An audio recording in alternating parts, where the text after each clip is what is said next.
नमस्कार। YouTube channel Ravi Pareek G++ बोम्ब्रा में आपका स्वागत है। हम अध्ययन कर रहे थे पृष्ठीय क्षेत्रफल और आयतन। तो इसी कड़ी में हम आज गोले के पृष्ठीय क्षेत्रफल और उसके आयतन के बारे में अध्ययन करेंगे। तो सर्वप्रथम हम गोले की आकृति को समझते हैं भी गोला क्या होता है। तो गोले का अगर आप उदाहरण समझें तो जैसे बॉल होती है, फुटबॉल, वॉलीबॉल वगैरह, ये गोले के उदाहरण हैं। गोले का पृष्ठीय क्षेत्रफल सर्वप्रथम, तो गोले के अंदर केवल एक ही माप होती है, वो उसकी त्रिज्या होती है। तो त्रिज्या को हम r से लिखते हैं। तो गोले का पृष्ठीय क्षेत्रफल 4 वृत्तों के क्षेत्रफल के बराबर होता है। वृत्त का क्षेत्रफल हम जानते हैं क्या होता है, पाई आर स्क्वायर होता है। तो 4 गुणा pi R square, 4 pi R square गोले का क्षेत्रफल हो गया। गोले का आयतन 4/3 पाई आर क्यूब। खोखले गोले का आयतन, जैसे हमने बेलन का आयतन ज्ञात किया था भाई, pi R square H minus pi R square H. अब R1 स्क्वायर एच और R2 स्क्वायर, यानी बाहर की त्रिज्या R1 और अंदर की त्रिज्या R2, पाई R1 स्क्वायर एच माइनस पाई R2 स्क्वायर एच। उसी प्रकार खोखले गोले का आयतन देख रहे हैं, तो गोले का आयतन 4/3 पाई आर क्यूब है। तो बाहर की त्रिज्या अगर R2 और अंदर की R1 है, तो 4/3 पाई R2 क्यूब माइनस 4/3 पाई R1 क्यूब। कॉमन लेंगे 4/3 पाई, तो ये बन जाएगा अर्धगोले का वक्र पृष्ठीय क्षेत्रफल। अब अर्धगोले को अगर हम देखें तो अर्धगोला सीधा, ये तो खोखले गोले का चित्र है। केवल अर्धगोले को अगर देखेंगे तो गोला इस तरह से हमें दिखाई देगा। अर्धगोले का वक्र पृष्ठ, तो केवल हमें बाहर का पृष्ठ ज्ञात करना है, तो 2 पाई आर स्क्वायर पूरे का आधा हो जाएगा। अर्धगोले का संपूर्ण पृष्ठीय क्षेत्रफल, तो संपूर्ण पृष्ठीय क्षेत्रफल की अगर बात करें तो इसमें ये ऊपर का एक वृत्त और शामिल हो जाएगा। जैसे तरबूज, काटा हुआ तरबूज, बीच में से काटा हुआ तरबूज देखोगे तो उसके ऊपर आपको एक वृत्त और दिखाई दे जाएगा। तो 2 पाई आर स्क्वायर तो आधे का हो गया, प्लस 1 पाई आर स्क्वायर ऊपर और हो गया, तो 3 पाई आर स्क्वायर। ध्यान देने वाली चीज़ है, विद्यार्थी यहाँ गलती करते हैं। सवाल को अच्छी तरह से पढ़ोगे आप, अर्धगोले का संपूर्ण पृष्ठ अगर पूछा है तो ऊपर का वृत्त और उसमें ऐड हो जाता है, यानी 3 पाई आर स्क्वायर होता है, न कि 2 पाई आर स्क्वायर। और केवल वक्र पृष्ठ पूछे तो 2 पाई आर स्क्वायर। अर्धगोले का आयतन पूरे का आधा हो जाएगा, 2/3 पाई आर क्यूब। खोखले अर्धगोले का संपूर्ण पृष्ठीय क्षेत्रफल। खोखले अर्धगोले की बात करें तो आप इस चित्र को ध्यान से देखो। इसमें बाहर की त्रिज्या R2 है और अंदर की त्रिज्या यदि R1 है। बाहर की त्रिज्या तो कोई मान लो, कोई फर्क नहीं पड़ता, R1 R2। तो बाहर का देखेंगे 2 पाई R1 स्क्वायर, अंदर का देखेंगे 2 पाई R2 स्क्वायर। अब रिंग का ज्ञात करना है, तो बाहर की त्रिज्या R1 है, तो बाहर का वृत्त हो गया पाई R1 स्क्वायर, अंदर की R2 है तो अंदर का हो गया पाई R2 स्क्वायर, पाई R1 minus pi R2 square. ये हो गया रिंग का क्षेत्रफल। अब इसमें आप जोड़ घटा सकते हो, ये 2 और 1 3 पाई R1 square plus pi R2 square. यहाँ ध्यान देने वाली बात है, अभी R1 है वो तो बाहर की त्रिज्या, R2 है वो अंदर की त्रिज्या। R1 R2 इधर उधर करोगे तो वो बाहर की और वो अंदर की अलग अलग हो जाएगी। अब हम उदाहरण लेते हैं इसके कुछ। प्रश्न वाला 16.1 का पहला सवाल लेता हूँ मैं। 1.4 सेमी त्रिज्या वाले गोले का पृष्ठीय क्षेत्रफल और आयतन ज्ञात करो। तो गोले में कुछ भी हमें ज्ञात करना हो, केवल एक ही चीज़ की आवश्यकता होती है, उसकी त्रिज्या की, जो कि प्रश्न में हमें दी हुई है। तो त्रिज्या r बराबर कितनी है, 1.4 सेमी। क्या ज्ञात करना है, पृष्ठीय क्षेत्रफल। तो गोले का पृष्ठीय क्षेत्रफल बराबर 4 पाई आर स्क्वायर। 4 का 4, पाई का मान रखोगे 22/7 और 1.4 का स्क्वायर 22/7। 1.4 को 2 बार लिख देंगे, 7 से 7 बन जाए 7, 7 2 जा पॉइंट है, एक के बाद तो एक के बाद पॉइंट लग जाएगा। मल्टीप्लाई करोगे कितना आ जाएगा, 24.64 वर्ग सेमी। इसी प्रकार गोले का क्या ज्ञात करना है हमें, आयतन। तो गोले का आयतन क्या होता है, 4/3 पाई आर क्यूब। तो 4/3 पाई का मान 22/7, आर का मान 1.4, ऊपर क्यूब है, क्यूब लगा दोगे। 4/3 22/7, 1.4 कितनी बार है? 3 बार, तो 3 बार लिख देंगे। 4/3 ऐसे कैसे? 22/7 से देखो ये कैंसिल हो रहा है, 7 दूनी 14, 0.2 आ गया। तो गुणा में क्या आ गया हमारे पास? 0.2 गुणा 1.4 गुणा 1.4। ऊपर सबको मल्टीप्लाई कर दोगे, बटे में 3 है, ऊपर सबको मल्टीप्लाई करोगे कितना आ जाएगा आपके पास? ये 34.496। और पूरे के बटे में कितना है? 3। 3 से भाग देने पे आपके पास आ जाएगा 11.498। एक यहाँ ध्यान देने वाली बात है कि अगर पॉइंट के बाद दूसरा अक्षर 5 या 5 से बड़ा हो, कौन सा अक्षर है? तीसरा अक्षर यदि 5 या 5 से बड़ा हो तो दूसरे अक्षर को 1 बढ़ा देते हैं। तो यहाँ देखो ये 8 है जो कि 5 से बड़ा है, 5 या 5 से बड़ा है। तो यहाँ लिखूँगा मैं 11 ये बढ़ेगा तो ये 9 बढ़कर कितना बन जाएगा? 10। एक हासिल इधर बन जाएगी, तो इसको हम लिख सकते हैं 11.50, यानी 11.50 वर्ग सेमी। एक प्रश्न और लेते हैं इसका दूसरा ही। एक गोले का पृष्ठीय क्षेत्रफल 616 वर्ग सेमी है, तो गोले का आयतन ज्ञात कीजिए। तो पृष्ठीय क्षेत्रफल हमें दिया हुआ है, आयतन ज्ञात करना है। तो आयतन ज्ञात करना हो चाहे क्षेत्रफल ज्ञात करना हो, हमें किसकी आवश्यकता पड़ती है? त्रिज्या की आवश्यकता पड़ती है। तो त्रिज्या कहाँ से निकाल लेंगे हम? पृष्ठीय क्षेत्रफल से। गोले का पृष्ठीय क्षेत्रफल हम जानते हैं क्या होता है? 4πr²। तो 4πr² है, वो किसके बराबर दिया हुआ है हमें? 616 के। पृष्ठीय क्षेत्रफल 616 है, वैल्यू पुट कर दोगे। 4 गुणा में 22/7, आर वैसे के वैसे बराबर में 616। आर का मान निकालना है, r² को ऐसे कैसे यहीं रख लेंगे, बराबर में 616। जो चीज़ r² के गुणा में वो बराबर में कहाँ जाएगी? भाग में आ जाएगी। और जो चीज़ भाग में है वो कहाँ जाएगी? गुणा में आ जाएगी। इसको कैंसिल कर लोगे। 22 दूनी 44, 22 8 176, 4 से 7 चौके 28, कितना आ गया? 49। r² बराबर 49 है, तो दोनों तरफ वर्गमूल करने पर r का मान कितना आ जाएगा? 7 आ जाएगा, 7 सेंटीमीटर। गोले का आयतन ज्ञात करना है, तो गोले का आयतन बराबर क्या होता है? 4/3 πr³। 4/3 गुणा 22/7, आर का मान अभी निकाला है 7, तो 7 की क्यूब। 4/3 22/7, 7 को कितनी बार लिखोगे? 3 बार। 7 से 7 कैंसिल, सबको गुणा करके 3 का भाग देना है। तो गुणा करोगे आपके पास आ जाएगा 4312। और बटे में कितना है? 3। 3 का भाग देंगे इसके अंदर, तो यह आ जाएगा 1437.33। 37.33 इसमें आ जाएगा घन सेमी के अंदर। प्रश्न नंबर 5। एक बेलन शीशे का बना हुआ है जिसकी त्रिज्या 4 सेमी है, ऊंचाई 10 सेमी है। इसे पिघलाकर 2 सेमी त्रिज्या के कितने गोले बनाए जा सकते हैं? एक आकृति बेलन की दी हुई है और एक आकृति किसकी दे रखी है? गोले की। बेलन के आयतन से गोले का आयतन या गोले के आयतन से बेलन का आयतन, यानी दो आकृतियां, ये इस प्रश्नमाला का बेस है अभी 16.4 का, जिसके अंदर आपको बहुत सारे सवाल इसी कंसेप्ट के ऊपर हल होंगे।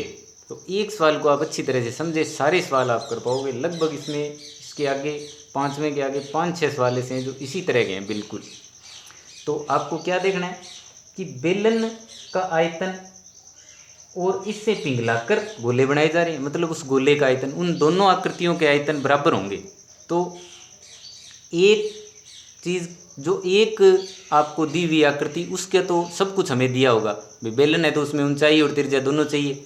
और दूसरी तरफ जो दूसरी आकृति है, अगर उसकी हमें ऊंचाई या त्रिज्या जो भी चाहिए वो दे रखी है तो उनकी संख्या पूछेगा, अगर संख्या नहीं पूछेगा तो उनकी ऊंचाई या त्रिज्या पूछेगा। तरीका करने का एक ये कि दोनों के आयतनों की तुलना करनी है हमें, तो उन तुलना से अपने आप ही क्या हो जाएगा, उस अज्ञात चीज़ का मान निकल जाएगा। तो यहाँ इसने कहा है कि बेलन का आयतन, बेलन की दो चीज़ें दी हुई है, तो बेलन की ऊंचाई, इसको मैं मान लेता हूँ h कितनी है, 10 सेमी है, और बेलन की त्रिज्या, बेलन की त्रिज्या इसको r मान लेते हैं, कितनी है, 4 सेमी है, और गोले की त्रिज्या, इसको कोई बड़ा r मान लेते हैं, ये कितनी है, 2 सेमी, ये दिया। अब प्रश्नानुसार क्या है, बेलन का आयतन, क्योंकि बेलन को पिघला के, तो बेलन पिघलाना है मतलब आयतन ज्ञात करना है, किसके बराबर है, x गोलों के आयतन। कितने गोले बनाए जा सकते हैं, तो मान लिया हमने कि x गोले बनाए जा सकते हैं, तो x गोलों के आयतन के बराबर हो गए। अब बेलन का आयतन पाई r स्क्वायर h, x गुना गोले का आयतन क्या होता है, 4/3 पाई r क्यूब, r में यहाँ बड़ा मान लिया तो बड़ा r लिख देता हूँ। जो चीज़ हमें पता है मान रख दो सबके, 22/7। बेलन के आयतन की, बेलन की त्रिज्या कितनी है, 4 है, तो 4 का स्क्वायर, h कितनी है, 10, बराबर x गुना 4/3, पाई का मान वही 22/7, r कितनी है, 2 है, गोले के लिए r, तो 2 की क्यूब। एक बार पुनः मैं सबके तरह लिख देता हूँ इसको विस्तारित रूप में, 22/7, 2 कितनी बार है, 3 बार। अब देखो जो चीज़ अज्ञात है उसको वहीं रख लो, बाकी सब बराबर ले जाओ। x के बराबर लेके जा रहे हैं हम, तो देखो x के बराबर में ये तो है ही 22 गुना 4 गुना 4 गुना 10, और बटे में क्या है इसके 7, ये तो x के बराबर में है। अब x के गुणा में चीज़ है वो बराबर में भाग में चली जाएगी। x के गुणा में क्या है, 4 है, 22 है, और 2 कितनी बार है, 3 बार है। x के जो भाग में चीज़ है वो बराबर में कहाँ चली जाएगी, गुणा में, 3 है, 7 है, 22 से 22 कैंसिल, 7 से 7 कैंसिल, 4 से 4 कैंसिल, 2 दूनी 4, ये 2 से ये 2 कैंसिल, बचा नीचे कितना है, 2, 2 पंजे 10, ऊपर एक 5 बचा और एक 3 बचा, तो कितना आ गया, 15। कितने गोले बनाए जा सकते हैं, 15 गोले बनाए जा सकते हैं। इसके अलावा कुछ प्रश्न ऐसे हैं जो आसान है बिल्कुल, उनकी मैं थोड़ी थोड़ी हिंट्स बता देता हूँ आपको, आप स्वयं इनको हल कर पाएंगे। छठा प्रश्न है, खोखला गोल सेल 2 सेमी मोटा है, इसकी बाह्य त्रिज्या 8 सेमी है, इसमें लगी धातु का आयतन ज्ञात कीजिए। तो आपको फॉर्मूला मैंने ऊपर बता दिया है। इसके अंदर सेल 2 सेमी मोटी है, बाह्य त्रिज्या कितनी है, 8, तो इसको हमने R1 मान लेंगे, कितनी है ये, 8 है। तो R2 आंतरिक त्रिज्या कितनी हो जाएगी, 8 में से 2 घट जाएगी, कितनी आ जाएगी, 8 - 2 यानी 6। तो R1 और R2 दोनों आ गई हमारे पास। सीधा फॉर्मूले में मान रखना है आपको, सेल का मान आप ज्ञात कर सकते हो। 7वां प्रश्न, 9 सेमी त्रिज्या के धातु के गोले को पिघलाकर 3 सेमी त्रिज्या और 6 सेमी ऊंचाई के कितने शंकु बनाए जा सकते हैं। अभी जैसे हमने 5वां प्रश्न किया था कि बेलन से गोले, कितने गोले बनाए जा सकते, बनाने, बिल्कुल उसी प्रकार 9 सेमी त्रिज्या के गोले से शंकु कितने बनाए जा सकते हैं।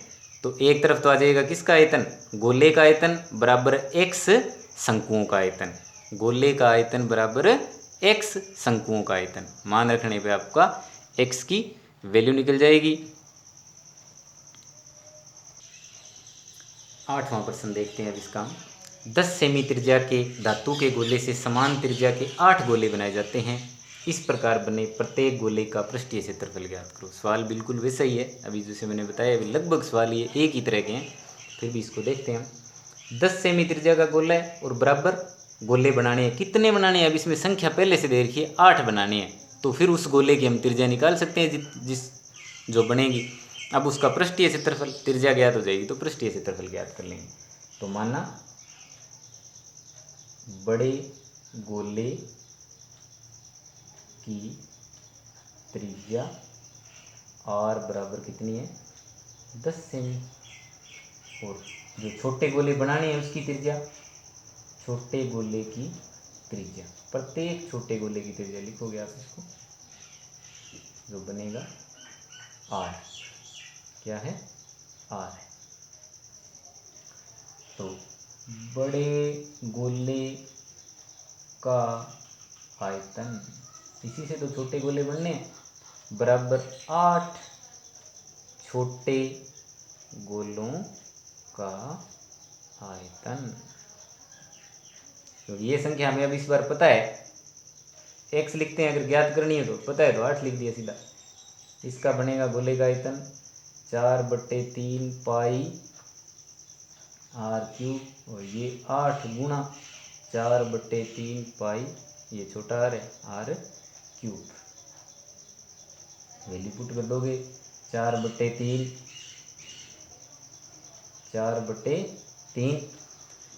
पाई 22/7, r की वैल्यू कितनी है, 10, तो 10 की क्यूब बराबर 8 गुणा 4/3 22/7। ये r नहीं पता हमें तो इसको ऐसे कैसे लिख दोगे। अब एक बार इसको विस्तारित रूप में लिख देते हैं हम, 22/7, 10 कितनी बार, 3 बार, और r की क्यूब को ऐसे कैसे लिखते हैं। अब हमें r की आवश्यकता है, तो r³ को इधर लेफ्ट हैंड में ले आएंगे, बराबर। अब आप देख लो, r के बराबर में, r³ के बराबर में ये चीज़ें तो है, इनको तो ऐसे कैसे लिख देता हूँ मैं,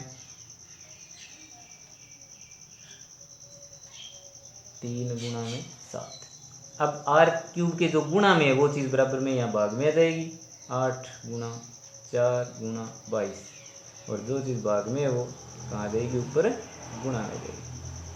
7 से 7, 3 से 3, 4 से 4, बचा क्या, 10 की क्यूब बटे 8। क्या बचा हमारे पास, 10 की क्यूब, या ऐसे लिख लो 10 गुणा 10 गुणा 10 बटे 8, इतना बचा। ये भी कैंसिल हो रहा था, यही काट लेते, चाहे कोई दिक्कत नहीं है। 2 से काटोगे, 2 चौके 8, 2 पंजे 10, 2 दूनी 4, 2 पंजे 10, 2 एकम 2, 2 पंजे 10। तो कुल मिला के r की क्यूब बराबर कितना आ गया, 5 पंजे 25, 25 पंजे 125, इम्प्लाइज r बराबर, अब इसका देखो घनमूल करना है 125 का, यानी 3, अब इसके टुकड़े बनाएंगे तो क्या बनेंगे, 5 गुणा 5 गुणा 5 बनेंगे, और घनमूल करते हैं तो 3 में से 1 अंक बाहर आता है। r का मान कितना आ गया, 5 आ गया। r का मान 5 आ गया, तो अब हमें गोले का क्या निकालना है, इसका। इस प्रकार बने गोले का संपूर्ण पृष्ठीय क्षेत्रफल ज्ञात करो। तो गोले का संपूर्ण पृष्ठीय क्षेत्रफल बराबर 4 पाई r², 4 गुणा, पाई को पाई रख देते हैं क्योंकि कटना तो है नहीं है, r², या मान रखो तो रख भी सकते हो। तो यह आ जाएगा 5 पंजे 25, 25 चौके 100 पाई वर्ग सेमी, सीधा यही लिख सकते हो। तो पॉइंटों में आएगा, कोई आवश्यकता नहीं है निकालने की। तो 100 पाई इसका क्या आ गया, गोले का संपूर्ण पृष्ठीय क्षेत्रफल। प्रश्नमाला का अंतिम प्रश्न है 14। एक खोखले अर्धगोलीय बर्तन के बाह्य और अंतः व्यास क्रमशः 43 सेमी और 42 सेमी है। यदि उस पर रंग कराने का व्यय 7 पैसे प्रति वर्ग सेमी हो तो रंग कराने का व्यय ज्ञात कीजिए। तो व्यय ज्ञात करना तो बाद की बात है, पहले हमें इसका पृष्ठीय क्षेत्रफल ज्ञात करना पड़ेगा, फिर उसी के ऊपर हम रंग करवा सकते हैं। तो खोखला अर्धगोला, जैसे मैंने आपको शुरू में फॉर्मूला बताया था तो उस समय डायग्राम उसमें बताया था, अभी थोड़ा सा दोबारा बनाते हैं। ये एक खोखला अर्धगोला बन जाएगा।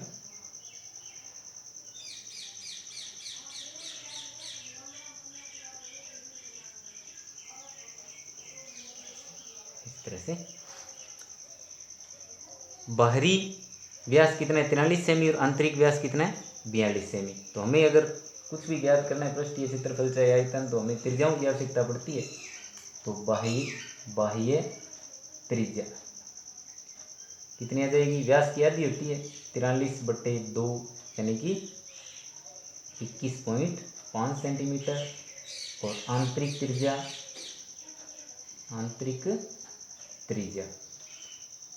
कितनी आ जाएगी 42/2 यानी 21 सेंटीमीटर। इसको R1 मान लेते हैं, इसको R2 मान लेते हैं। तो इसकी बाहरी त्रिज्या कितनी है, यहाँ से लेकर यहाँ तक 21.5, और आंतरिक त्रिज्या कितनी है 21। अब इसका हमें क्या ज्ञात करना है, संपूर्ण पृष्ठीय क्षेत्रफल ज्ञात करना है। तो खोखले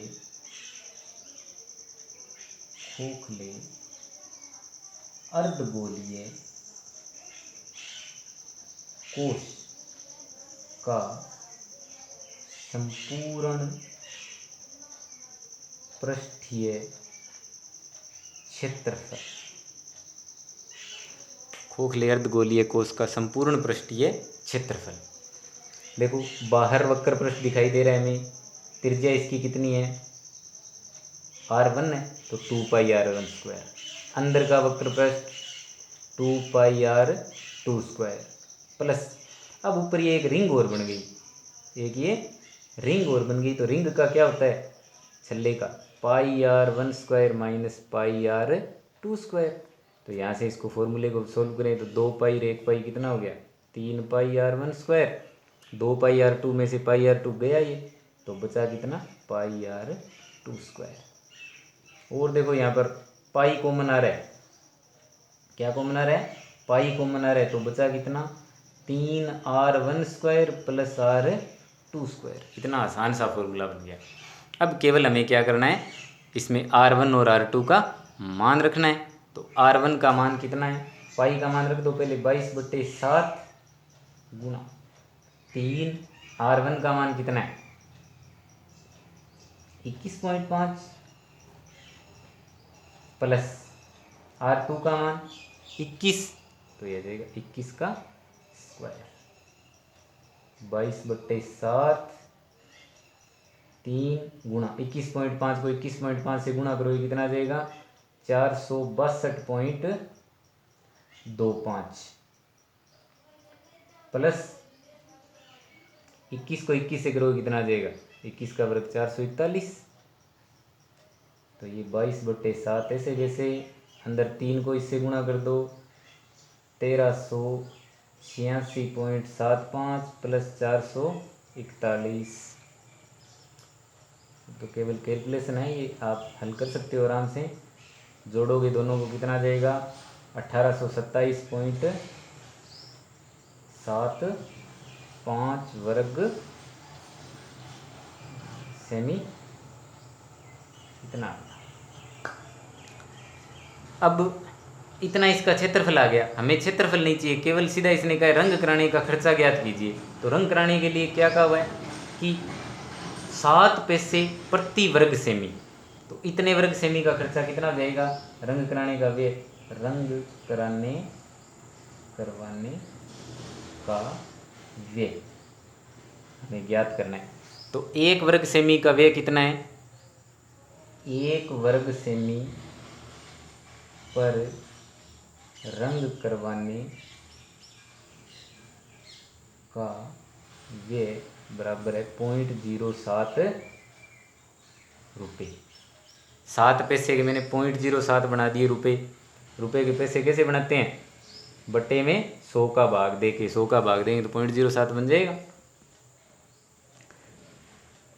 तो कराना कितने पे? इतने पे 22/7 गुणा 1827.75 वर्ग सेमी पर रंग कराने का व्यय बराबर, तो 22/7 गुणा 1827.75 गुणा में 0.07। देखो हल करेंगे इसको, आसानी से हल हो जाएगा बिल्कुल। ऊपर 22 गुणा में 1827.75, 7 से ये 7 कैंसिल हो जाएगा, यहाँ बचेगा 0.01। तो इसको गुणा कर देंगे 0.01 से, पूरे को मल्टीप्लाई कर लेंगे, यह जाएगा आपके पास 402.11 रुपये। 7 से सीधा 7 कैंसिल हो गया, 0.01 आ गया। विविध प्रश्नमाला इसकी और बच गई है आपके। तो विविध प्रश्नमाला मैंने देखा है कि इसमें कोई भी नया सवाल ऐसा नहीं है जो आप, ये मैंने चारों भाग जो प्रश्नमाला के आपको करा दिए 16.1 से लेकर 16.4 तक, इसके अतिरिक्त कोई इसमें नया प्रश्न नहीं है। आपको अगर वो प्रश्न अच्छी तरह से आते हैं तो आप विविध प्रश्नमाला के सवाल भी अच्छी तरह से हल कर पाओगे। फिर भी अगर कोई आपको 16.1 से लेकर 16.4 और विविध में कोई भी प्रश्न या कोई उदाहरण नहीं समझ में आता है तो आप मेरे को कमेंट बॉक्स में प्रश्न संख्या लिखकर पूछ सकते हैं। आप वीडियो को अपने छोटे भाई बहन जो वर्तमान में 9वीं से 10वीं में हुए हैं उनको भी अच्छी तरह से ये दिखवाएं, क्योंकि इस बार किताबें 10वीं क्लास की आगे भी चेंज नहीं होनी है, तो वो बच्चे भी इनसे लाभान्वित होंगे और आप भी इनसे लाभान्वित होंगे। वीडियो को अच्छी तरह से देखें, उसमें कमेंट करें वीडियो आपको अच्छा लगा या आपको कौन सी चीज़ें ज़्यादा समझ में आई, कौन सा वीडियो आपको ज़्यादा अच्छा लगा। इस तरह से आप कमेंट करें और लाइक करें, सब्सक्राइब करें चैनल को। धन्यवाद।